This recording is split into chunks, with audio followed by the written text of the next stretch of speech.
1600 metre Friday का workout मैंने आपको बताया था, जो ऑफ सेशन चल रहा है हमारा। मैंने आपको फ्राइडे का वर्कआउट बताया था। आज मैं आपके लिए लेकर आया हूँ सैटरडे का वर्कआउट। आपको सैटरडे में क्या करना है, 1600 मीटर रनिंग में आपको किस तरीके से अपनी परफॉर्मेंस देनी है। अगर आप ऑफ सेशन को सही तरीके से कर लेते हैं तो आप मिड सेशन और स्पीड सेशन को आराम से कवर कर लेंगे। और अपनी परफॉर्मेंस, अगर आपकी टाइमिंग है 8 मिनट या फिर 8.5 मिनट या फिर 7:50 या फिर 6:50, तो आप इस टाइमिंग को, अगर आप स्पीड वर्कआउट में जाएंगे तब तक आप इस टाइमिंग को 4:50, 4:40 या फिर 4.5 मिनट आराम से कर लेंगे। क्योंकि ये वर्कआउट टेक्निकल वर्कआउट बता रहा हूँ, आपको हर कोई ये वर्कआउट नहीं बता पाएगा।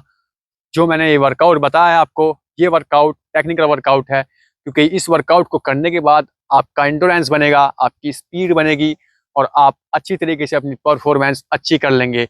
और आप इंडियन आर्मी या फिर टीए आर्मी आराम से फिजिकल एक्सीलेंट लगा देंगे। मैं आपका दोस्त Saqib Tyagi, national medalist and 2 team state cross country 8 kilometre and 30 years for running experience with 12 physical excellent for Indian Army. तो चलते हैं वर्कआउट की तरफ, जो मैं आपको बताने वाला हूँ।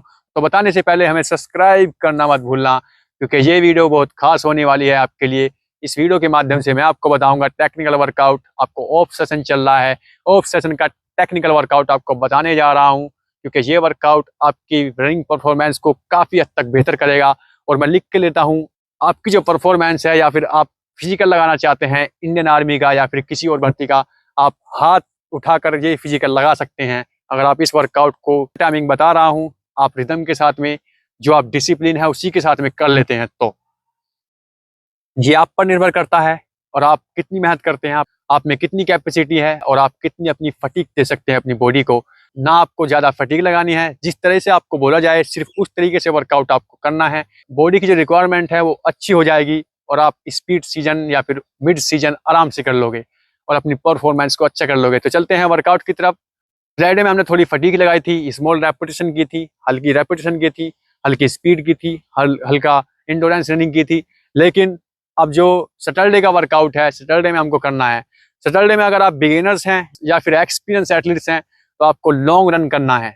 लॉन्ग रन कितना, आपको रोड रनिंग कर सकते हैं। अगर आप ग्राउंड नहीं है आपके पास तो आप रोड रनिंग कर सकते हैं, जिसमें आपको जो बिगिनर्स हैं उनको 12 किलोमीटर रनिंग करनी है और जो एक्सपीरियंस एथलीट्स हैं उनको 15 किलोमीटर रनिंग करनी है। ये आपको अच्छी तरीके से करना है। ये ऑफ सेशन चल रहा है, ये मिड सेशन नहीं है, ना ही स्पीड सेशन है। इसमें आपको अच्छी तरीके से रिदम में रखना है अपनी बॉडी को और अपना इंडोरेंस कवर करना है। इसके बाद हमको क्या करना है, इसके बाद इसमें जो पेस होगा, जो बिगिनर्स का पेस होगा वो 5 मिनट का होगा।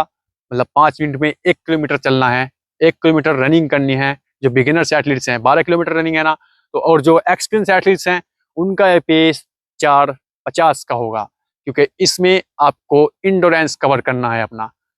ये करने के बाद बेसिक है उसको जरूर कीजिए। पहले रनिंग से पहले जो मैंने बेसिक बताया था आपको वो जरूर कीजिए। मतलब आप जो रनिंग से पहले मैंने आपको बेसिक बताया था उसको जरूर कीजिएगा, क्योंकि उस बेसिक के बिना आपकी रनिंग अच्छी नहीं हो पाएगी।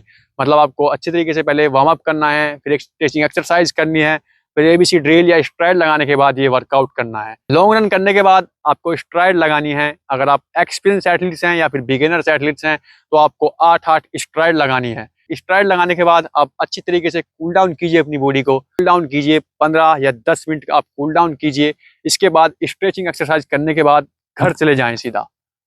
अब आपको इवनिंग वर्कआउट बताऊंगा। सैटरडे में जो आपको इवनिंग वर्कआउट करना है, ये मॉर्निंग वर्कआउट हुआ हमारा। जो इवनिंग वर्कआउट है, इवनिंग में आपको ग्राउंड पर आना है, अपने थोड़ा फिजिकल एक्टिविटी कीजिए, अच्छे तरीके से फिजिकल एक्टिविटी कीजिए। इसके बाद हमको इजी रन करना है। मतलब आपको 15 मिनट या 20 मिनट, अगर आप एक्सपीरियंस एथलीट्स हैं तो आपको 20 मिनट करना है, और अगर आप बिगिनर्स एथलीट्स हैं तो आपको ये 15 मिनट ट्रेनिंग करनी है। 15 मिनट ट्रेनिंग करने के बाद आपको स्ट्रेचिंग एक्सरसाइज करनी है। स्ट्रेच करने के बाद अपनी बॉडी को, मतलब आपको स्ट्राइड लगानी है। मतलब फटीग मतलब स्ट्राइड। स्ट्राइड मतलब आपको 10 स्ट्राइड लगानी है। अगर आप बिगिनर्स हैं तो आपको 7 स्ट्राइड लगानी है, और अगर आप एक्सपीरियंस एथलीट्स हैं तो आपको 10 स्ट्राइड लगानी है। 10 स्ट्राइड लगाने के बाद आप कोर कर सकते हैं। कोर एक्सरसाइज की ऑलरेडी मैं आपको वीडियो बता चुका हूँ। आप कोर कीजिए अच्छे तरीके से। कोर वर्कआउट करने के बाद आप सीधा घर चले जाएं, और संडे में आपका रेस्ट रहेगा। वीक में एक बार रेस्ट भी जरूरी है, क्योंकि हमारी बॉडी ने कुछ फटीक लगाई है, हमारी मसल्स जो टूट गई हैं वो अच्छी हो जाएंगी, रिकवर हो जाएंगी अगले सेशन के लिए, अगले वीक के लिए।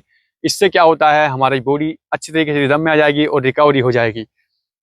तो मिलते हैं गाइस नेक्स्ट वीडियो में अगले टॉपिक के साथ में। ये वर्कआउट खत्म हुआ, इस वर्कआउट को आप कीजिए, 1 मंथ कीजिए। इसके बाद मैं आपको मिड सेशन बताऊंगा, जो मिड सेशन में हमें करना है।